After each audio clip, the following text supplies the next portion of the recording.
India का one of the most successful reality show shark tank India, जहाँ पे India के छोटे छोटे एंटरप्रेन्योर अपने अपने बिजनेस आइडिया लेके इन शार्क के पास पिच करते हैं। और ये शार्क अपने अपने फील्ड के सबसे बड़े बिजनेसमैन हैं। लेकिन क्या इन शार्क्स का खुद का बिजनेस सक्सेसफुल है? तो आज हम यही डिकोड करेंगे कि ये शार्क्स खुद बिजनेस कर पा रहे हैं या नहीं। तो सबसे पहले हम बात करेंगे फर्स्ट शार्क की, इंडिया की one of the most successful tech business Aman Gupta की बोट की वैल्यूएशन 10,000 करोड़ की है और बोट की पीक रिवेन्यू 3,370 करोड़ है। और ये बोट को इंडिया का one of the most profitable tech brand बना देता है। बोट ने एक टाइम पे स्मार्ट वॉचेस और ईयरबड्स बेचने में एप्पल और सैमसंग जैसे जायंट्स को भी हरा दिया था। बोट एक ऐसी सक्सेसफुल कंपनी बन चुकी थी जो कि आईपीएल के मल्टीपल टीम्स को स्पॉन्सर करती थी। लेकिन बोट का प्रॉफिट कोविड तक ही था। जैसे जैसे कोविड का पीक खत्म हुआ वैसे वैसे बोट का पीक खत्म होने लगा। अब क्योंकि कोविड में पूरा इंडिया घर में बैठा था, वो फोन्स चला रहा था, फिल्म देख रहा था, ओटीटी प्लेटफॉर्म पे था, तो उन्हें एक अच्छा ईयरफोन चाहिए था। और बोट का यूएसपी था affordable stylish product for youth. तो उस टाइम पे बोट ने यूथ को बहुत अट्रैक्ट किया। बोट प्रीमियम अफोर्डेबल प्रोडक्ट दे रहा था और कोरोना वायरस की तरह बोट का प्रोडक्ट भी वायरल हो गया। फाइनेंशियल ईयर 2021 में बोट की टोटल रेवेन्यू 1300 करोड़ थी और अगले ही साल बोट की रेवेन्यू डबल हो गई। फाइनेंशियल ईयर 2023 में बोट की रेवेन्यू 3,377 करोड़ तक चली गई और बोट अपने पीक पे था। लेकिन कोविड में ही इस फील्ड में कई सारी कंपनी आ गई, जैसे कि बोल्ट, नॉइज और एप्पल और सैमसंग जैसे जायंट इस फील्ड में तो पहले से ही थे। अब बोल्ट और नॉइज जैसी कंपनी एक प्रीमियम प्रोडक्ट बहुत ही सस्ते दामों में दे रहे थे। बोट की मेन यूएसपी को उन्होंने कैप्चर कर लिया था, जिसके कारण फाइनेंशियल ईयर 2024 में बोट को 87 करोड़ का लॉस हुआ और फाइनेंशियल ईयर 2025 में 123 करोड़ का लॉस हुआ। बोट का पर ईयर सेल्स गिरते जा रहा था और बोट का लॉस बढ़ते जा रहा था। बोट प्रोडक्ट के सेल्स 43% से गिर गए। बोट की हालत इतनी बुरी हो गई कि अमन गुप्ता ने सीएमओ के पोस्ट से रिजाइन कर दिया। अमन गुप्ता ने एक नई कंपनी बना ली है ऑफबिट और उसके लिए भी 100 करोड़ रुपए रेज कर लिए। अब आगे क्या होगा वो तो नहीं पता, लेकिन फिलहाल बोट तो डूब रहा है।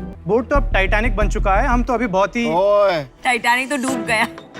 अब नंबर 2 पे हम बात करने वाले हैं शार्क विनीता सिंह के शुगर प्रोडक्ट के बारे में। शुगर एक ब्यूटी प्रोडक्ट है जिसने बहुत बड़ा मार्केट कैप्चर करके रखा है। शुगर ऑनलाइन तो बिकता ही है, साथ ही साथ उसके 50,000 से भी ज्यादा स्टोर अवेलेबल है। विनीता सिंह जो कि शार्क टैंक की 5 सीजन में काम की और उनकी कंपनी शुगर को स्टार्ट हुए 11 से 12 साल हो चुके हैं। लेकिन एक बहुत ही शॉकिंग बात यह है कि कंपनी ने आज तक प्रॉफिट ही नहीं देखा। कंपनी को आज तक प्रॉफिट नहीं हुआ है। पिछले साल से इस साल कंपेयर करे तो कंपनी का लॉस डबल से भी ज्यादा हो चुका है। शुगर कंपनी का रेवेन्यू तो घटते जा रहा है लेकिन उसका लॉस बढ़ते जा रहा है। फाइनेंशियल ईयर 2025 में कंपनी का रेवेन्यू 20% से गिर गया। 2022 में कंपनी का वैल्यूएशन $550 मिलियन था, लेकिन आज कंपनी का वैल्यूएशन घट के $310 मिलियन पे आ चुका है। आज इस ब्यूटी मार्केट में शुगर के कई सारे कंपटीशन आ चुके हैं जो कि शुगर से बहुत अच्छा परफॉर्म कर रहे हैं। माई ग्लैम, लैक्मे, मामा अर्थ, नायका और ऐसे कई सारे प्रोडक्ट जिसकी वैल्यूएशन भले ही शुगर से कम हो लेकिन वो आज शुगर से अच्छा परफॉर्म कर रहे हैं। शुगर की वैल्यूएशन बड़े होने का कारण शुगर की मार्केटिंग है। शुगर ने अपने मार्केटिंग में इन्फ्लुएंसर और कंटेंट क्रिएटर का बहुत यूज किया। बड़े सेलिब्रिटी काफी महंगे होते हैं और उनके कंपैरिजन में ये कंटेंट क्रिएटर काफी सस्ते पड़ते हैं। और जब शुगर उतनी बड़ी कंपनी नहीं थी तो उसने कई सारे कंटेंट क्रिएटर की मदद से अपनी कंपनी को ग्रो किया। और विनीता सिंह क्योंकि शार्क टैंक के 5 सीजन में काम कर चुकी है, शार्क टैंक ने उन्हें एक फेमस फिगर बना दिया जिसके कारण कंपनी को एक बहुत अच्छा बूस्ट मिला। कंपनी अर्न तो कर रही है लेकिन कंपनी के लॉस बहुत ज्यादा है। जैसे फाइनेंशियल ईयर 2021 से 24 तक कंपनी का रेवेन्यू 3x हो गया था, लेकिन हर साल लॉस भी बढ़ते जा रहा है। और फाइनेंशियल ईयर 2025 की बात करें तो कंपनी का रेवेन्यू तो घट गया है लेकिन लॉस 30% से बढ़ गया है। जुलाई 2024 में कंपनी में लगभग 770 एम्प्लॉय थे जो आज घट के लगभग 500 पे आ गए हैं। मतलब भले ही शुगर की वैल्यूएशन बहुत ज्यादा हो, शुगर एक बहुत बड़ी कंपनी बन चुकी है, लेकिन शुगर का रेवेन्यू उस कंपैरिजन में बहुत कम है और शुगर कंपनी का लॉस बहुत ज्यादा है। शुगर अपनी अर्निंग का 40 से 45% सिर्फ मार्केटिंग में खर्च कर देता है। फाइनेंशियल ईयर 2025 में कंपनी ने 200 करोड़ सिर्फ मार्केटिंग में खर्च कर दिए। Company day by day investors के कारण बड़ी तो होती जा रही है लेकिन कंपनी की रेवेन्यू बहुत कम है। शार्क टैंक इंडिया की मदद से कंपनी का नाम तो बन गया लेकिन कंपनी का काम नहीं चल रहा। कंपनी की ऑनलाइन रेवेन्यू बहुत कम है। अब शायद ये ऑफलाइन स्टोर जो कि लगभग 50,000 से भी ज्यादा है, अब वही इस कंपनी को बचा सकते हैं। अब हम बात करते हैं अपने थर्ड शार्क अनुपम मित्तल की। अनुपम मित्तल ने अपनी कंपनी को तब बनाया जब इस फील्ड में कोई नहीं था। अनुपम मित्तल ने एक बहुत ही यूनिक बिजनेस खोजा। उन्हें पता था कि इंडियंस अपनी मैरिज में बहुत ज्यादा खर्च करते हैं और हर इंडियन फैमिली में अपने पार्टनर को खोजने का बहुत ज्यादा प्रेशर होता है। इन सब को देखते हुए उन्होंने एक ऐप शादी.com स्टार्ट किया। कंपनी बहुत ही अच्छा ग्रो करने लगी। ऐप के कई सारे यूजर्स कंपनी से बहुत ज्यादा सेटिस्फाई होने लगे। लेकिन इसका एक डिमेरिट ये था कि अगर कोई कस्टमर्स इस ऐप से बहुत ज्यादा खुश है तो वो वापस लौट के कभी नहीं आएगा, क्योंकि उसकी तो शादी ही हो जाएगी। कंपनी के रिसेंट रिकॉर्ड्स पब्लिकली अवेलेबल नहीं है, तो मैं ज्यादा कुछ तो नहीं बता सकता। लेकिन फाइनेंशियल ईयर 2021 में कंपनी की टोटल रेवेन्यू 236 करोड़ थी और फाइनेंशियल ईयर 2022 में कंपनी की टोटल रेवेन्यू 261 करोड़ थी। अनुपम मित्तल जितने अच्छे बिजनेसमैन है उससे ज्यादा अच्छे वो इन्वेस्टर है। अनुपम मित्तल ने 2011 में ओला में 50-60 लाख का इन्वेस्टमेंट कर दिया था, जिस टाइम पे ओला कंपनी कुछ भी नहीं था। अनुपम मित्तल ने उसकी 2% इक्विटी खरीद ली थी और आज उस सेम इक्विटी का प्राइस 22 से 25 करोड़ रुपए है। इसी तरह अनुपम मित्तल रैपिडो में भी इन्वेस्ट कर चुके हैं और ग्रोसरी ऐप जैसे कि बिग बास्केट, इसमें भी अनुपम मित्तल का इन्वेस्टमेंट लग चुका है। तो अनुपम मित्तल अपने बिजनेस से ज्यादा रेवेन्यू तो अपने इन्वेस्टमेंट से ही कर लेते हैं। शादी.com भले ही सबसे पहले स्टार्ट हुआ हो, लेकिन आज मार्केट में उसके कई सारे टफ कॉम्पिटिटर्स हैं, जैसे कि भारत मैट्रिमोनियल। इसने मार्केट को 60% कैप्चर करके रखा है, 30% शादी.com के पास है और 10% जीवन साथी.com के पास। अनुपम मित्तल एक बहुत अच्छे एडवाइजर भी हैं। शार्क टैंक पे उनका होना छोटे छोटे बिजनेस के लिए बहुत ही यूजफुल है। अब हम बात करते हैं सबसे बड़े शार्क पीयूष बंसल की। पीयूष बंसल की लेंसकार्ट शार्क टैंक इंडिया की सबसे बड़ी कंपनी है, जिसकी वैल्यूएशन $7.7 बिलियन है। लेंसकार्ट के ग्लोबली 2800 से भी ज्यादा स्टोर्स हैं और लेंसकार्ट ऐप के 100 मिलियन प्लस डाउनलोडर है। लेंसकार्ट को अपने हर प्रोडक्ट पे लगभग 60% का मार्जिन होता है। वहीं बाकी किसी दूसरी ग्लासेस कंपनी को अपने पर प्रोडक्ट पे सिर्फ 40% का ही मार्जिन होता है। लेंसकार्ट की रेवेन्यू ज्यादा होने का कारण लेंसकार्ट की ज्यादा मार्जिन है। और लेंसकार्ट का मार्जिन इसलिए ज्यादा क्योंकि लेंसकार्ट अपने खुद के लेंस, अपने खुद के फ्रेम खुद ही बनाता है। वो कुछ भी इंपोर्ट नहीं करवाता, मतलब no middle man, no distributor, जिसके कारण लेंसकार्ट का पर प्रोडक्ट पे मार्जिन बहुत ज्यादा है। इंटरनेशनली तो लेंसकार्ट का पर प्रोडक्ट पे मार्जिन 70% है, क्योंकि वहाँ पे कोई बार्गेनिंग नहीं करता। Lenskart per day 1.3 crore units बनाता है, जिसके कारण लेंसकार्ट को पर यूनिट सस्ता पड़ता है। लेंसकार्ट की मेंबरशिप भी अवेलेबल है, जिसकी मदद लेंसकार्ट हर साल लगभग 108 करोड़ रुपए कमाता है। और अगर आपने एक बार मेंबरशिप ले ली तो आप अपना दूसरा प्रोडक्ट भी उसी से खरीदोगे। और अगर आपकी फैमिली में किसी को भी ग्लासेस लेने होंगे तो आप अपने मेंबरशिप से ही उसे प्रोडक्ट दिलवाओगे। आपके फ्रेंड्स में, रिलेशन में जिसे भी ग्लासेस लेने होंगे आप सबको अपना मेंबरशिप यूज करने दोगे और आपको लगेगा कि आपने मेंबरशिप का बहुत अच्छा से यूज किया। लेकिन लेंसकार्ट यही तो चाहता है। लेंसकार्ट चाहता है कि उसकी फ्री में मार्केटिंग हो। लेकिन लेंसकार्ट की एक शॉकिंग बात यह है कि लेंसकार्ट ने अपने 10-12 साल के पूरे करियर में आज तक प्रॉफिट ही नहीं किया था। उसने सिर्फ फाइनेंशियल ईयर 2025 में 297 करोड़ का प्रॉफिट किया। उसके पहले फाइनेंशियल ईयर 2024 में लेंसकार्ट को 24 करोड़ का लॉस हुआ था और फाइनेंशियल ईयर 2023 में 68 करोड़ का लॉस। मतलब कंपनी भले ही बहुत बड़ी है, रेवेन्यू बहुत ज्यादा, लेकिन कंपनी बर्न भी बहुत कर रही है, क्योंकि कंपनी मार्केटिंग पे बहुत ज्यादा खर्च करती है। कंपनी के बहुत ज्यादा ऑफलाइन स्टोर्स हैं, उन सारे स्टोर्स को मैनेज करना, rent, electricity bill, staff salary, उस स्टोर से लेंसकार्ट के ग्लासेस बिके या ना बिके, लेंसकार्ट को इन सारे बिल को तो पेमेंट करना ही होगा। लेंसकार्ट का एक और डिमेरिट ये है कि लेंसकार्ट अपने रॉ मटेरियल के लिए चाइना पे डिपेंडेंट है और अगर इंडिया और चाइना के बीच कुछ बिगड़ता है तो लेंसकार्ट को बहुत प्रॉब्लम होगा। लेकिन आज लेंसकार्ट इंडिया का लीडिंग ग्लासेस सेलर है। लेंसकार्ट जॉन जैकब जैसे प्रीमियम ब्रांड को भी ओन करता है। Piyush Bansal shark tank India के सबसे